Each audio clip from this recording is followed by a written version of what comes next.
সবসময় প্রত্যেকটা সময় অভিভাবক হিসেবে আমাদের মাথার উপরে ছায়া, ছাতা, আশীর্বাদ হিসেবে যাকে পেয়েছে আমাদের বড় ভাই। আজকের অনুষ্ঠানের মিডিয়া পার্টনার সাপ্তাহিক ঈশ্বরদী, আমি সাপ্তাহিক ঈশ্বরদী সম্পর্কে বলতেছিলাম, আমরা যারা ঈশ্বরদীর বাহিরে থাকি তাদের কাছে যেন সপ্তাহ শেষে একটা চিঠি পৌঁছে যায় অনলাইনে, আমরা দেখি ঈশ্বরদীর কোথায় কি হচ্ছে না হচ্ছে।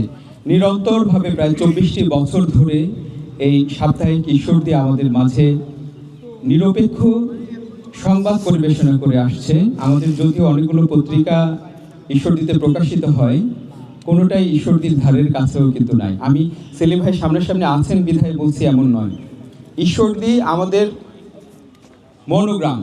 আমরা যারা ঈশ্বরদীর বাহিরে থাকি তারা কিন্তু পরিচয় দিতে সময়, আমার উপস্থিত বন্ধুরা আমার সাথে একমত হবেন, আমাদের যদি জিজ্ঞেস করা হয় যে তোমার বাড়ি কোথায়, এক কথায় আমরা বলি আমাদের বাড়ি হচ্ছে ঈশ্বরদী। সেই ঈশ্বরদীর মনোগ্রাম ট্যাগ যে বহন করে সাপ্তাহিক ঈশ্বরদীর সম্পাদক আমাদের মাঝে আছেন সেলিম সর্দার ভাই। তাকে আমরা বারবার পেতে চাই এমন আয়োজনে, তার দোয়া এবং আশীর্বাদ প্রত্যাশা করি।